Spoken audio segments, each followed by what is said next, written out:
Hello, everybody, and welcome to another episode of Too Weird Didn't Watch, the show where we make fun of movies that we have not seen based on nothing but their weird descriptions. I'm Brantley. And I'm Albert, and today we're reading a little bit of a longer one to start off with. We're going to talk about The Brain from 1988. What about Pinky?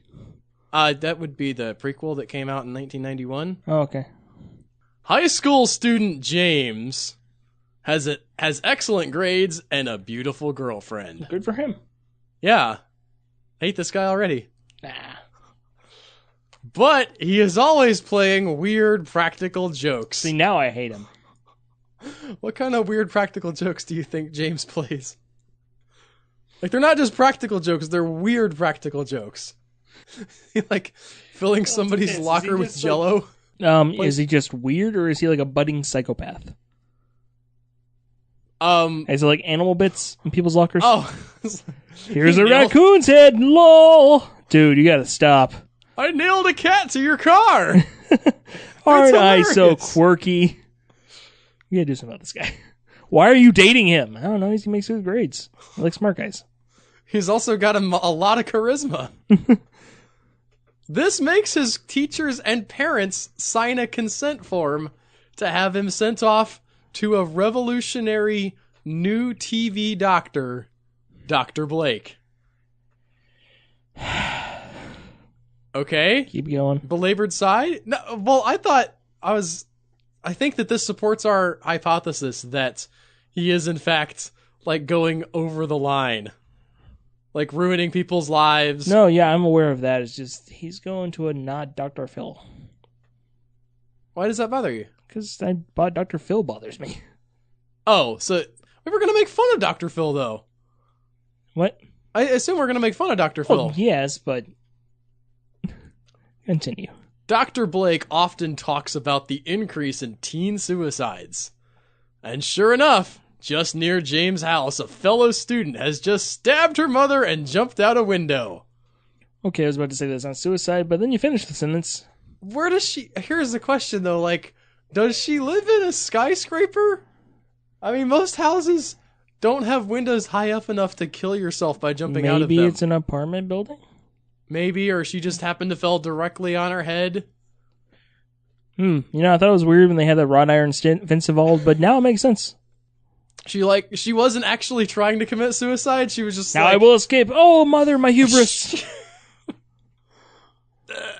And now I am the dead. She forgot she had dug a giant pit right outside that window with spikes at the bottom. It's like a prequel that's just a long, like, really violent Looney Tunes episode of her trying to murder her mom. It's like, why is it so hard? Why don't you just stab her? Oh, that's a good idea. And now to make my escape! Hubris! Splat. Shunk. Here, there's a ... at the end of the jumped out of window sentence, and then it says, ellipses. But was there more to it? Which I don't like. Yeah, there was a whole, prequel episode. She killed her mom and jumped out of, like, how much more do you want? But who's really at fault here? The questions continue. Did she really jump? Or did something else kill her mother and push her? I don't know. I haven't seen that part. Yeah, I know. Like, this seems like a weird, like, we have to explain away this teen murder suicide thing. Like, no, she probably killed her mom and jumped out the window. Like, why do you even gotta invent, like, an alien demon presence that killed her mom and then pushed her out of the window and also, like, put her fingerprints on the blade? Like, no, it's probably what it looks like. James finds the mental hospital where he is sent to be pointless and annoying. Yep, it's accurate. Keep going. I just love the idea of this guy, like, being Baker acted and being like, this is lame. I had perfect grades and a hot girlfriend. I don't want to be here. And the end of this sentence is great. He finds it to be pointless and annoying, so he leaves the building. I didn't know it was that easy. It said they signed a consent form, not Baker Act him, so maybe he wasn't actually committed. And he's just like, yeah, I'm good. Like, he wasn't. I'm 18, actually. He's not a patient here. I haven't graduated from high school, but I am an adult. So I have a January birthday, so... Bye, guys. Unknown to him, the hospital nurse, who he hallucinated as being topless... Okay, see, now he belongs there. ...is on his side. She knows about the strange hallucinogenic brain experiments on the people in the building and threatens to tell. It's like, I know you made that kid hallucinate me topless. I was going to say, is she specifically aware of what kind of hallucinations? And so, like, he keeps stripping. It's like, eyes up. Up here. I don't care how much LSD they gave you. I'm wearing a shirt. That's not what they look like anyway. I've seen your drawings. They're terrible. Before she gets the chance to tell, a giant brain-like creature eats her. All right. Which don't forget the title is called The Brain, which I was worried that we weren't going to have like a brain, but apparently no, there is actually just like a huge brain slithering down the halls of this thing, causing topless hallucinations, I guess. Blake sends an overweight bearded med assistant to hunt down James and bring him back. Also topless. Also a woman. Still has a beard. It's Letty from The Greatest Show. I saw BT, yeah. The Greatest Showman. James hides out in his girlfriend Janet's diner after his car crashes and blows up. Lest we forget his girlfriend is beautiful. So we can care about her. Yes. She tries to hide him, but a cop shows up. As does the fat med assistant. He's very committed to his job. I'm sorry. And Janet can only watch as he is dragged away again, this time kicking at some invisible monster no one else can see. Or possibly he's crazy. Yeah. I mean, he's also hallucinating because of... So kind of both. Well, so a giant brain monster ate the nurse. Or did he? Well... But I don't know that... I was going to say it. I don't know that the giant brain monster has a gender. But then he's also hallucinating like an invisible monster. Exactly. I'm so confused. Is the nurse even really there? Is he just not a crazy dude who was leaving animal carcasses in his friends' lockers? He's hallucinating being in a mental hospital. No, he's actually there. It's just the whole conspiracy... He's invented because clearly I don't belong here, so they must be doing something to me to make me seem like I should. It's just the plot of Shutter Island, but with a teenager. Yes. He escapes the hospital a second time with her help. Better locks. Probably his girlfriend. I guess. And the help of his best friend. But... Is that the bearded medical assistant? Yeah, they made, like... They bonded on the way back. She's like, wow, you're really a funny dude. It's like you have an amazing, like... It's just luscious and just beautiful. Oh, I was talking about her saying to him, like, wow, you're really charismatic. It's just like all the psychopaths that they told us would have, like, really charming personalities. Well, and they weren't wrong, but just like, man, you really carry it well. Thank you. Okay, so he escapes the hospital, but his best friend is eaten by the brain monster. Or was he? We've just now met the best friend, and he's already dead. Yes. Yeah, I guess he wasn't beautiful. Murders start popping up all over town. Or do they? No, they do. It's just him. Question everything. I mean, he has escaped for the third time. Second time, sorry. Yeah. Third time would be ridiculous. So there's more to the sentence. Start popping up all over town. And on the TV sets of all the viewers tuned in, Blake tells them it was James who killed them, and that James has trouble distinguishing reality from fantasy. Yes, he does. Yeah. The description was very clear about that. I don't know, like, why... It seems like movies are obsessed with showing us people who look like they're crazy, but then they're like, but they were really not. It seems like that's dangerous. For people who actually do end up with delusions, like, no, I'm the one who's Yep. actually knows the truth. There are no such thing as nuclear bombs. 9/11 didn't happen. A brainwashing message is also said on TV, I guess, convincing several housewives to kill their husbands if their husbands refuse to watch the Dr. Blake show. That's the best part of this, I think. I don't think Dr. Phil was on TV yet. This is very prophetic. Sit down, he's amazing! Why am I taped to this chair? He's gonna turn your life around! Just talking about vitamins. They're good for you! Different doctor. That's Dr. Oz. Get Get your Oprah doctors right. Get up on your Oprah lore. All together. Now Janet and James are runaway fugitives hiding out in the local high school. That's not They're really bad hiding at their out. hiding out. They're very bad at this. Where would these kids go? I don't know. Definitely not the local high school where they both attend school all the time and people would see them. Are they hiding out or like, we're late to class and I've got really good grades and I can't let them slip? Dad said he'd buy me a car. He did refuse to watch the Dr. Blake show, so it's possible that he's been murdered, but just in case. He said the guy was a hack who just talked about people's problems that they could figure out by themselves. I don't know. Anyway, so they're hiding out in the local high school as the entire town of brainwashed adults search for them. Or do they? This sounds very much like a movie written by a teenager. Yeah. Who's like, adults are stupid. That or it's like... What are we going to deal with their nonsense? Or it's like written about an adult who doesn't remember what being a teenager is like. And it's like, this is what they like, right? This is how they see the world. There are all these stereotypes. Yeah. I think that's just lazy writing. I don't think it has anything to do with having forgotten what teenagerdom is like. Although I was thinking about it, like, the other day, how there was a time in my life... So I played basketball in high school for 4 years. I wasn't any good at it. But at the end of that, I was like... I was sad because, like, I'm never going to be on a sports team like that again.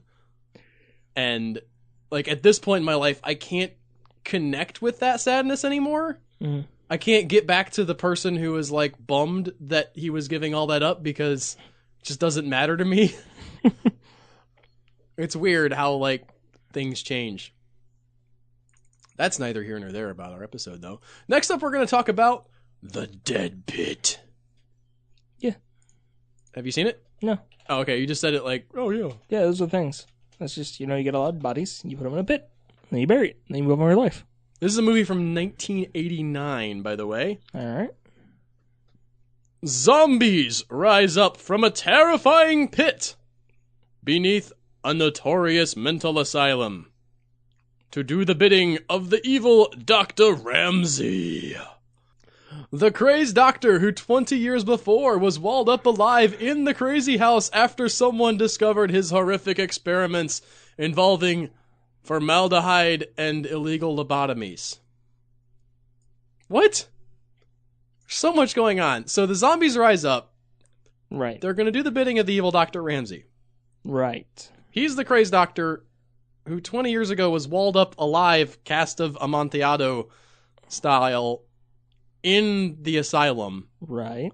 When someone discovered his horrific experiments. Right. Which involved formaldehyde and illegal lobotomies. What does the formaldehyde have to do with the illegal lobotomies? Maybe they were separate experiments. I guess. Like, this is how this person behaves when we lobotomize them. Here's how this person does when we inject 20 cc's of formaldehyde into his brain.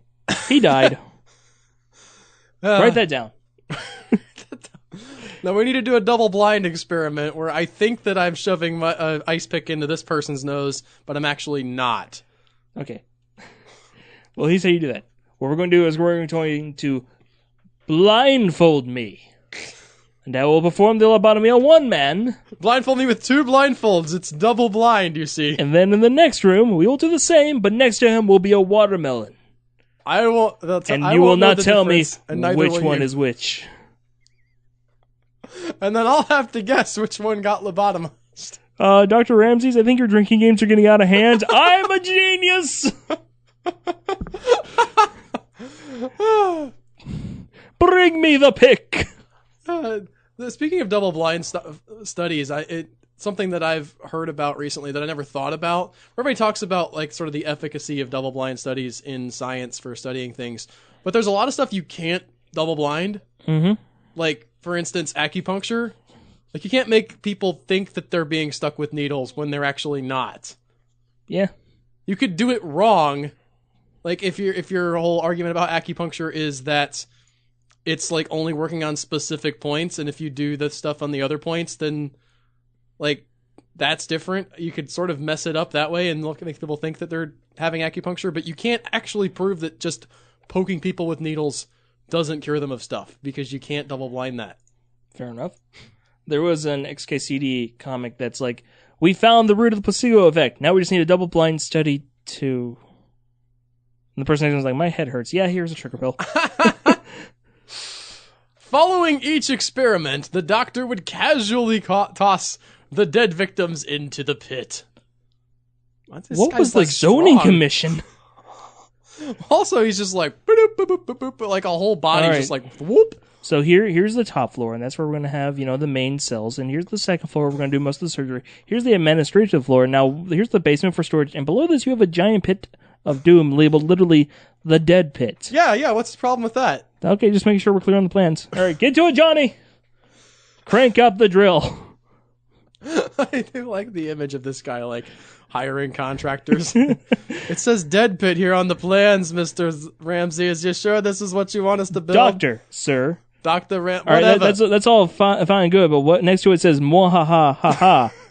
Listen, you're going to need some extra supports for this to your dead pit.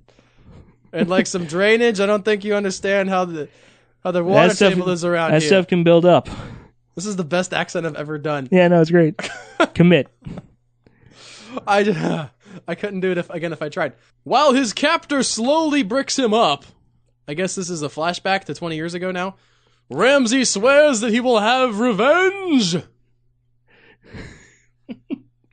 This is such a weird, swearing revenge doesn't take that long. So, I will have vengeance. Clunk. Swoosh. Clunk. Clunk. No, vengeance, I say. Vengeance. Revenge. I'm gonna have it.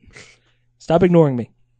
Just get headphones on, just clunk, clunk. Guys, come on. It's the same contractor from before. There's a man back here in this here alcove. You sure you want me to brick this up? Yes. I mean, he paid real good last time, but all right. He keeps swearing revenge on me and my family. I don't know what that's about. He's not a witch or something. He's just a doctor, but it's kind of freaking me out a little. Do you want me to use these bricks, or should I use the cinder blocks over there? We got this new robot who can do it in a third of the time. Shut up about the stupid bricklaying robot. I hate you. Yes. I hate that robot so much. When enigmatic Jane Doe, actual name, is admitted into the asylum for severe amnesia, she turns out to have... That's why she's enigmatic. Yeah. Amazing subconscious psychic power that wakens Ramsey from his hellish sleep. Unfortunately, he's behind bricks and has decayed. The end. They have a comma here for before the next part of the sentence, which doesn't make any sense to how it's structured, but it just says, he gets his revenge. What? Against the contractor? Well, it's just at the Is end he of now the sentence. Possessing the whole building, so he has become the building? Let's assume that, yes. It's a monster house. It's a genius Loki, here. yeah. I want to read this. When enigmatic Jane Doe is admitted into the asylum for severe amnesia, she turns out to have amazing subconscious psychic powers that awakens Ramsey from his hellish sleep, he gets his revenge. Not and he gets his revenge. It's just thrown on there at the end. He gets his revenge. Anyway, now for the rest of the movie, I don't know what order any of this is happening in anymore. Is the zombies rising up him having his revenge, or does he just go and stab somebody? Or sue them? Unrelated. There's zombies rising up from this pit, but he's like, Your Honor! This guy walled me up in a pit, in a room.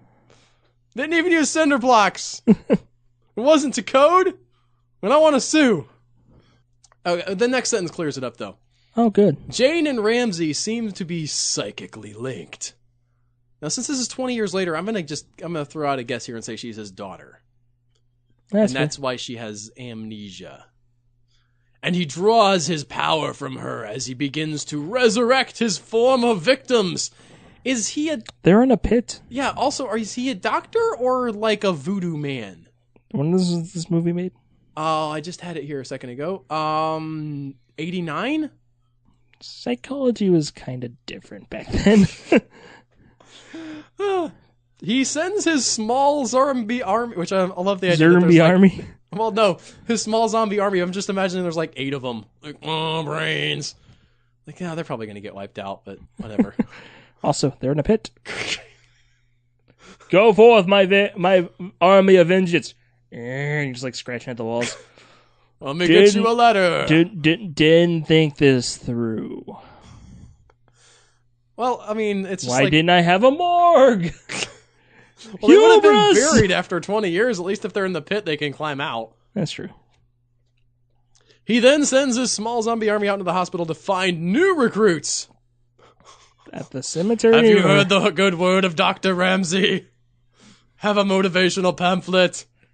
I want to tell you about how Dr. Ramsey changed my life. Very abruptly. I was one of the formaldehyde guys. So my left eye.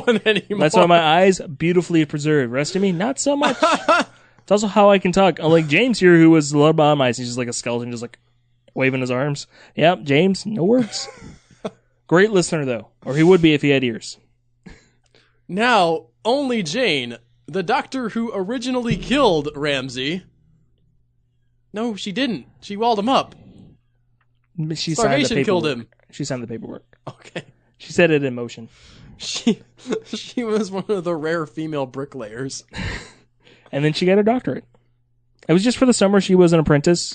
Yeah. She's the one who did the actual bricking. No, she has like a doctorate in like architecture. It's not a medical doctor. She just got this. She get to be not there. That kind of doctor. Just a clerical error allowed to be head of this medical hospital. She's like, oh, I actually don't know what I'm doing, but I can tell you, like, the structure of this place needs some work. That is a load-bearing wall, sir. And it is not to code. Doctor, I'm here about my hallucinations. Yeah, but look at this brickwork. It's just awful. Anyway, let me finish this wall I did. Beautiful. Why is there moaning? Don't worry about that. I hear someone swearing revenge from the others. It's just for 20 years. Vengeance! Also food, please, but mostly vengeance. I'm so gonna get you when I get out of here in another 15 years. How has he not died? Just keep screaming down there. Now only Jane, the doctor who originally killed Ramsey, a psychotic demolitions expert, I guess from Atlantis, the movie. It's funny. And a lunatic zombified nun can stop them. So was she one of his victims, or is this like a separate case of zombieitis? No, I think she was his victim, which I'm wondering how... But it's saying he can command them. Or is it because she's a nun? Well, she's crazy. Oh, but so were presumably most of the people he messed with. Maybe he wasn't a very good doctor. He actually cured her, but the rest of them are still crazy, so he has control of their madness? No, I was thinking like they were like just improperly imprisoned, and she actually was crazy. Ah. And so like he can't control her. Or they were like there for like addiction or something like that, and he's just like, lobotomy! It's like, but I've just got, like, it's just heroin. The sisters at the convent were real concerned. Kind of like a more horrific version of Mel Brooks' Dr. Seward from Dracula Dead and Loving It. I haven't seen that one, but sure. His, literally everything, whatever their metaphor is, enema. Give him a bed and an enema. Like he has AIDS. There's like Renfrew comes in like screaming about wanting lives. It's like, all right, send him up the room and get him 2 enemas. The thing is that actually used to be like a pretty common like cure-all treatment. Which if you're gonna have a placebo, that's a pretty good one. It's a pretty intense one. Like I think one of the things that makes a placebo work is that it feels like it's doing something. And I'm pretty sure an enema falls under that. Yeah, it's fair. Anyway, that is going to do it for this week, folks. Thank you so much for listening. If you like this, consider subscribing on whatever podcast app or delivery service that you guys use. Don't forget to check our Patreon page out over at patreon.com/2weirdDidn'tWatch. Help us make the cool things that we make, and we'll see you guys next week with another one. Bye, guys. Bye.